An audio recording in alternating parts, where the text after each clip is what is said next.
The Galactic Council had been watching Earth for precisely 47 standard cycles, ever since the humans had achieved faster-than-light travel with their crude but effective fusion drives. What they witnessed defied every established principle of stellar civilization development. Ambassador Zexthai of the Vorthon Empire adjusted his breathing apparatus as he reviewed the latest intelligence reports from the human homeworld. The data streams painted a picture that made his secondary hearts flutter with unease. While most species took millennia to progress from basic spaceflight to military-grade vessels, humanity had accomplished the feat in mere decades. "They call it a Dreadnought," reported Captain Veltar, her crystalline form shimmering with nervous energy. The designation appears to reference an ancient water vessel from their pre-space era. Zexthai's mandibles clicked in what his species considered deep thought. "Show me the specifications again." The holographic display materialized before them, revealing a vessel that challenged everything the Council understood about ship design philosophy. Where galactic standard vessels prioritized elegance, efficiency, and minimal resource consumption, the human creation was a monument to excess and aggressive engineering. The ship stretched nearly 3 kilometers from bow to stern, its hull bristling with weapon systems that served no purpose other than destruction. Massive railgun batteries lined its flanks, capable of accelerating projectiles to significant fractions of light speed. Missile bays dotted its surface like metallic pores, each capable of unleashing swarms of guided warheads. Most disturbing of all were the forward-mounted particle beam arrays, weapons that existed purely to carve through enemy hulls with surgical precision. "What are their defensive capabilities?"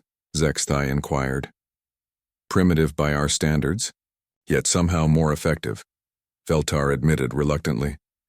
"They've layered multiple barrier systems, energy shields, reactive armor plating, and what they term point defense networks. The humans appear to have assumed their vessels will be shot at regularly." This was the crux of the Council's growing concern. In the 40,000 years of recorded galactic civilization, warfare between stellar nations had evolved into a refined art of economic pressure, diplomatic maneuvering, and occasional limited skirmishes. The idea of building a vessel designed solely for large-scale combat was not just archaic, it was terrifying.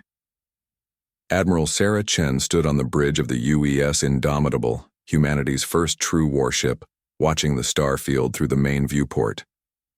Around her, the bridge crew worked with quiet efficiency, their movements precise and purposeful. Unlike the flowing, organic designs favored by other species, the human bridge was angular, utilitarian, and built for function over form. "Ma'am, we're receiving transmission requests from 17 different alien vessels," reported Communications Officer Martinez. "They're maintaining their distance at exactly 50,000 kilometers." Chen nodded grimly. She had expected this reception. When humanity had announced their intention to conduct a peaceful demonstration of defensive capabilities, every major power in the local galactic arm had dispatched observation vessels. What they saw today would determine humanity's place in the cosmic hierarchy. "Signal the fleet," Chen commanded. "Begin the demonstration." The space around the Indomitable erupted into controlled chaos. Escort frigates unleashed volleys of kinetic projectiles that struck distant asteroid targets with devastating precision. Destroyer-class vessels demonstrated their anti-fighter capabilities, their point defense systems creating intricate webs of energy that could shred incoming threats.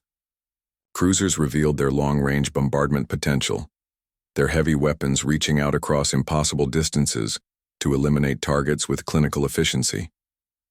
But it was the Indomitable itself that delivered the message humanity intended to send. The Dreadnought's main battery, a weapon system that had never been tested at full power, oriented toward a metallic asteroid roughly the size of a small moon. The charging sequence took nearly 30 seconds, during which every sensor in the system focused on the massive vessel. Energy readings spiked beyond the measurement capabilities of most alien instruments. When the particle beam fired, it was visible as a lance of coherent energy that bridged the gap between ship and target in an instant. The asteroid didn't explode. It simply ceased to exist. Its atomic structure disrupted so completely that nothing remained but expanding plasma. Aboard the Vorthon observation vessel, silence stretched for several long moments before Zexthai found his voice.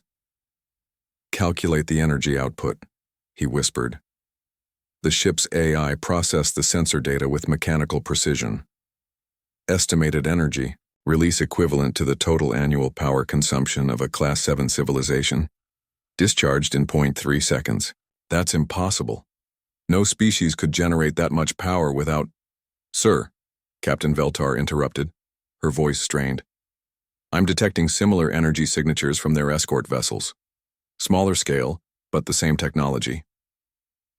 Zexthai stared at the tactical display as the full implication settled over him. This wasn't just one weapon. Humanity had miniaturized this technology across their entire fleet. They had built an entire military doctrine around the concept of overwhelming firepower. "Send an immediate priority transmission to the Council," he ordered. "Recommend immediate diplomatic contact with the human government. Full honors, maximum, respect protocols." "Sir? They're a relatively new species. Standard protocol suggests—" "Standard protocol," Zexthai said quietly, watching as the human fleet maintained perfect formation despite having just demonstrated the ability to sterilize. "Planets assumes we're dealing with a species that follows standard development patterns.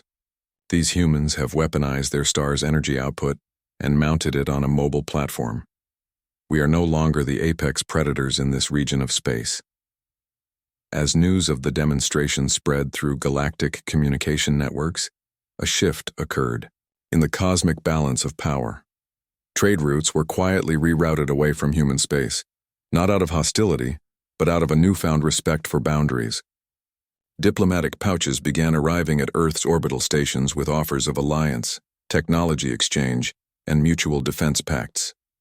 The galaxy had learned a fundamental truth about humanity that day. They were not just another species seeking their place among the stars. They were builders of dreadnoughts, wielders of weapons that could crack worlds, and possessors of a military philosophy that treated peace as something worth fighting for. In the depths of space where the Indomitable had demonstrated its capabilities, sensors continued to detect trace particles from the destroyed asteroid. It would take centuries for those particles to disperse completely, serving as a permanent reminder to any who passed through that region. Humanity had announced their presence not with words, but with the fundamental language the galaxy understood: power. And the stars, for the first time in millennia, had gone quiet in recognition of a new apex predator among them.